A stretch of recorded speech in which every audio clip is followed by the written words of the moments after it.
কেমন আছেন সবাই? আশা করি ভালো আছেন। আজকে বুধবার 22 মে 2024। আজকের হেডলাইন হচ্ছে সাবেক সেনাপ্রধানের উপর নিষেধাজ্ঞা। আচ্ছা, এটা হচ্ছে আমাদের জন্য ইম্পর্ট্যান্ট। কেন ইম্পর্ট্যান্ট?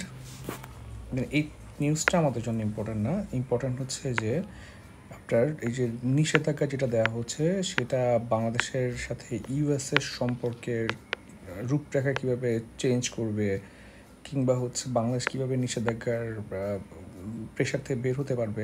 হ্যাঁ, যেটা র্যাবের জন্য ছিল, এটা 45 এখানে ইম্পর্টেন্ট ছিল, 46ও চলে আসতে পারে আর কি। ঠিক আছে, যাক, তো এখানে মেইন ব্যাপার হচ্ছে এখানে ডেটা পাওয়ার প্রয়োজন নেই, কেন নিষেধাজ্ঞা দিয়েছে। ইস্যুটা হচ্ছে এটা ম্যানেজ করা যাবে কীভাবে, প্রবলেম সলভিং টাইপের। ঠিক আছে, সেটা আচ্ছা।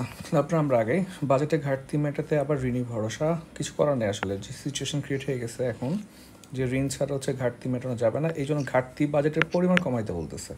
দেখেন, আগামী অর্থ বছরে বাজেটের মোট ব্যয়ের 1/3 সংস্থানই হবে দেশি বিদেশি ঋণের মাধ্যমে। এটা কিন্তু বিশাল বড় একটা ব্যাপার।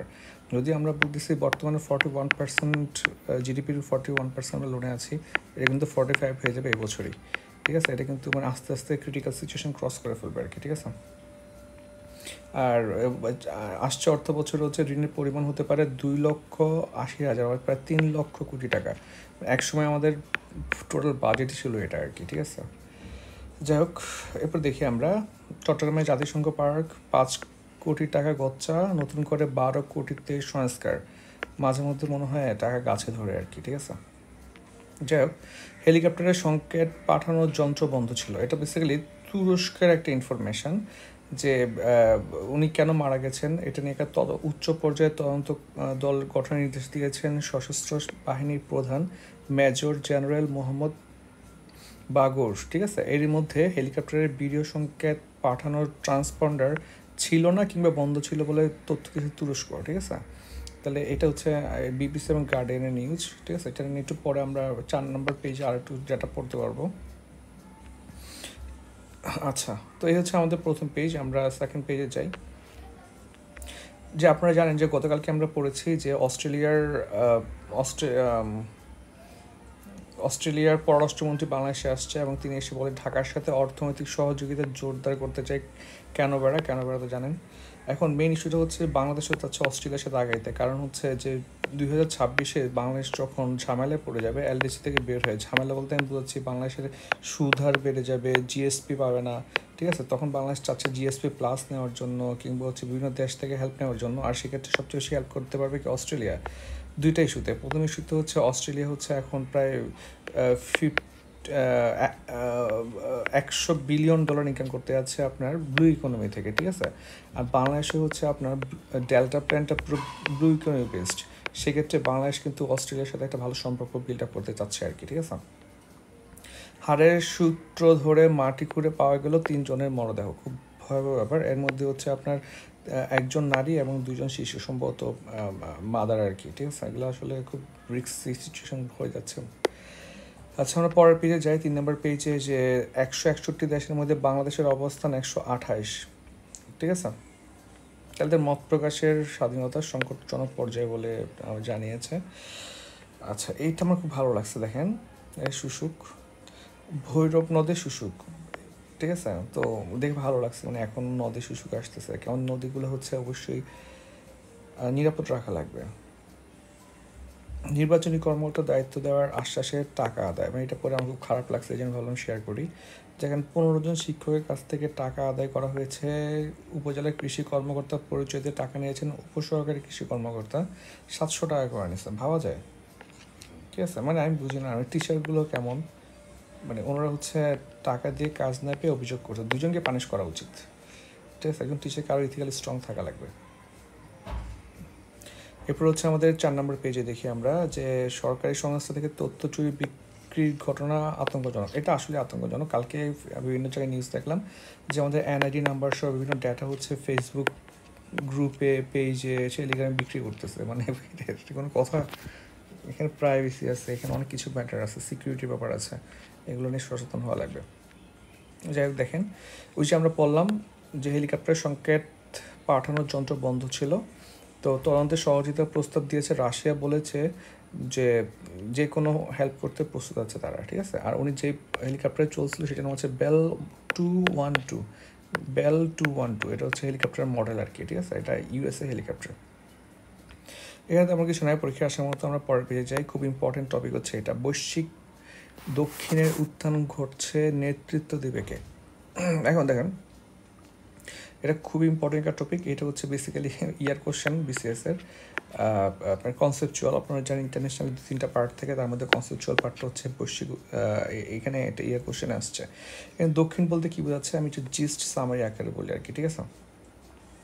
দেখেন উত্তর আর দক্ষিণ, সাধারণত আপনারা দেখেন যে গ্লোবের উত্তরের দিকে হচ্ছে উত্তর আমেরিকা বা আমেরিকা মহাদেশ, ইউরোপ, ওরা হচ্ছে অনেক রিচ কান্ট্রি, ঠিক আছে। আর দক্ষিণ দিকে কান্ট্রিগুলো হচ্ছে ধরুন ল্যাটিন আমেরিকা বা ওখানে হচ্ছে আফ্রিকা বা এশিয়া, ওরা হচ্ছে মধ্যবিত্ত কান্ট্রি আর কি, ঠিক আছে। এইখান থেকে একটা কনসেপ্ট আসছে যে নর্থ এবং সাউথ, ঠিক আছে, উত্তর এবং দক্ষিণ। তাহলে দেখেন উত্তর দেশগুলো বড়লোক হওয়ার কারণে সাধারণত নর্থ বলতে বড়লোক দেশকে বোঝানো হয়। আবার দেখেন এটা কিন্তু ভৌগোলিকভাবে নর্থ বোঝাচ্ছে না, ঠিক আছে। অর্থাৎ দেখেন অস্ট্রেলিয়া কিন্তু দক্ষিণে, কিন্তু যারা হচ্ছে বেসিক্যালি আপনার টাকা পয়সা, তারপর মাথাপিছু আয়, তারপর ইকোনমিক্যাল স্টেবিলিটি, এরপরে হচ্ছে আপনার টেকনোলজিক্যাল অ্যাডভান্সমেন্ট, এগুলোর উপর বেস করে হচ্ছে যারা সামনের সারি তাদেরকে বলে উত্তরের দেশ। এবার সেটা ভৌগোলিকভাবে দক্ষিণ হলেও সেটা উত্তরের দেশ হিসেবে কাউন্ট হবে। যেমন জাপান, ঠিক আছে, জাপানকে কাউন্ট করা হয় কি উত্তরের দেশ হিসেবে। তারপর অস্ট্রেলিয়া উত্তরের দেশ হিসেবে, দক্ষিণ কোরিয়া উত্তরের দেশ হিসেবে কাউন্ট হয়। আবার উত্তরে থাকলেও দক্ষিণ দেশ হিসেবে কাউন্ট হতে পারে, ঠিক আছে। যেমন ধরুন হচ্ছে ইউক্রেন খুবই খারাপ অবস্থা ইকোনমিক্যালি, ঠিক আছে। তা এটাই হচ্ছে এখানে বলেছে আর কি। এখন এটা হচ্ছে আপনার 45-এ খুবই ইম্পর্টেন্ট ছিল আপনার ব্রিক্স নিয়ে, ঠিক আছে। দেখেন ব্রিক্স হচ্ছে চীন, তারপর হচ্ছে রাশিয়া, এরপরে হচ্ছে আপনার আপনার আফ্রিকা বা যে কান্ট্রিগুলো আছে আর কি, বা অ্যানলার্জ করা হয়েছে যেগুলোকে অ্যাড করা হয়েছে সবগুলোই বেশিরভাগই হচ্ছে কি সাউথের কান্ট্রি।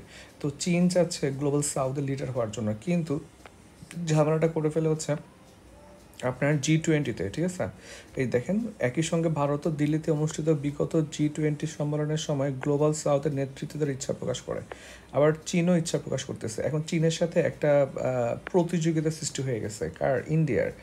এখন এইটা নিয়ে বেসিক্যালি হচ্ছে যে একটা কম্পিটিশন ক্রিয়েট হচ্ছে, কিন্তু গ্লোবাল সাউথের বেশিরভাগ মানুষ মনে করে যে আমাদের প্রতিযোগিতার দরকার নেই, আমাদের একসাথে থাকতে হবে, ঠিক আছে। এটা হচ্ছে বেসিক ইস্যু আর কি, মানে বেসিক কনসেপ্ট এই আর্টিকেলটা আর কি, ঠিক আছে। আর্টিকেলটা অবশ্যই সবাই পড়বেন। এক্ষেত্রে দেখেন যে যারা হচ্ছে আপনার গ্লোবাল সাউথের কান্ট্রি, তারা হচ্ছে অনেকভাবে হচ্ছে কি করে সুবিধা না ট্রাই করে, ঠিক আছে। যেমন ধরুন হচ্ছে এটাকে হচ্ছে নিউ বলা হচ্ছে, ঠিক আছে, নিউ ইকোনমিক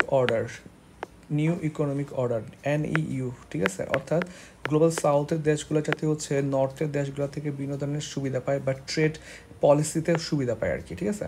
এবং এই সুবিধা পাওয়ার জন্য হচ্ছে তারা হচ্ছে আফ্রিকান অঞ্চলের সংস্থা আফ্রিকান ইউনিয়ন গঠন করেছে, দক্ষিণ পূর্বাতে আসিয়ান গঠন করেছে, ল্যাটিন আমেরিকা ক্যারিবিয়ান অঞ্চলের সংগঠন হচ্ছে সোলাকের নাম বিশেষভাবে উল্লেখযোগ্য আর কি, ঠিক আছে। বেসিক্যালি হচ্ছে ওদের মেইন কাজ হচ্ছে আপনার বাণিজ্য নিরাপত্তা থেকে শুরু করে জলবায়ু পরিবর্তন, ট্যাক্সি উন্নয়নের বিষয়গুলো নিয়ে বলিষ্ঠ ভূমিকা পালন করা, ঠিক আছে। আর চীন কিন্তু মোটামুটি অনেকগুলো স্টেপ নিয়েছে লিড দেওয়ার জন্য, যেমন ব্রিক্সকে কিন্তু এইভাবেই ধরা যায়, ঠিক আছে। ব্রিক্সকে কিন্তু আপনি অবশ্যই সাউথের লিডার হিসেবে নিতে পারেন আর কি, ঠিক আছে। এর পাশাপাশি হচ্ছে আপনার দেখেন যে গ্লোবাল ডেভেলপমেন্ট ইনিশিয়েটিভ GDI, ঠিক আছে, জিডিআই, এই জিডিআই। আর এরপরে হচ্ছে আপনার গ্লোবাল সিভিলাইজেশন ইনিশিয়েটিভ সহ আরও অনেকগুলো স্টেপ চীন নিয়েছে, এবং বাংলাদেশও অনেক কান্ট্রি করে অ্যাড হতে বলছে।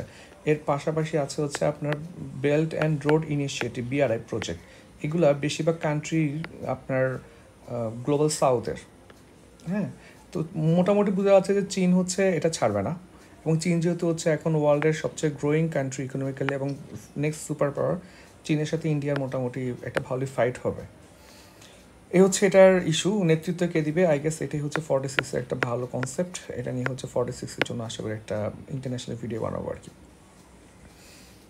দেখেন সবচেয়ে বৃষ্টি কিছু মানুষ না, মানে দিন দিন অসভ্য হয়ে যাচ্ছে, তার একটা প্রমাণ দেখেন।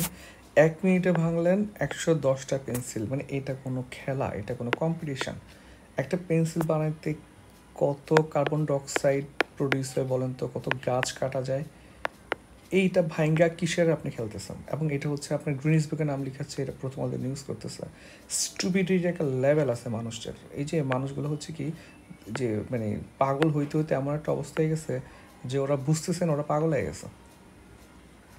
যাই হোক, এই পেজে হচ্ছে আমাদের দেখেন যে স্বাধীন ফিলিস্তিন রাষ্ট্রের দাবি জানিয়ে সমাবেশ। তো যদি আপনি জাহাঙ্গীরনগর বিশ্ববিদ্যালয়, ঠিক আছে, যদি এটা নিয়ে 46 রিটেনে কোনো কোশ্চেন আসে, আপনি অবশ্যই ইন্টারন্যাশনাল যে ইউএসের যে MIT সহ হার্ভার্ড সহ যেখানে আন্দোলনরত বিশ্ববিদ্যালয়গুলোর নাম এবং অবশ্যই বাংলাদেশের বিশ্ববিদ্যালয়গুলোর নাম অ্যাড করে দিবেন, ঠিক আছে, যেমন হচ্ছে JU, তারপর DU, ঠিক আছে, এসব জায়গাতে আন্দোলন হচ্ছে কিন্তু ভালোই, তাহলে একটা মানে একটা পারবে আর কি।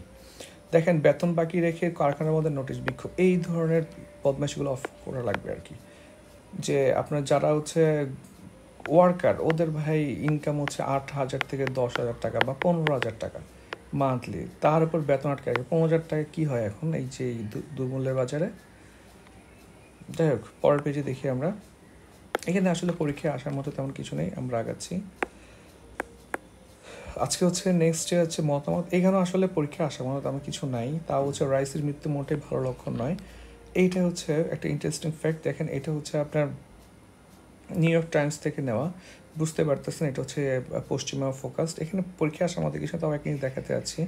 ইরানের রাজনীতির অন্দরমহলের একটা বড় ঢেউ এসে আসছে পড়লো, এতে তরুণ এবং আরও কট্টর প্রজন্মের রাজনীতিতে আরও ক্ষমতাবান হওয়ার সুযোগ তৈরি হলো, ঠিক আছে।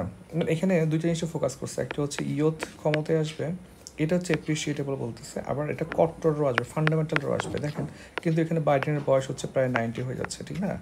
তো এখানে মানে পশ্চিমাদের এই, আমি না মাঝে মধ্যে অবাক হই যে যারা হচ্ছে আর্টিকেল লিখে ওরা অনেক ভালো ভালো পর্যায়ে, কিন্তু লজিক্যাল সেন্স খুবই খারাপ। ওরা মানে যখনই আপনার ইসলামিক কান্ট্রিগুলোর কথা আসে ওদের সেন্স হারায় যায়। দে আর ইন্টেলিজেন্ট বাট খুব বায়াসড।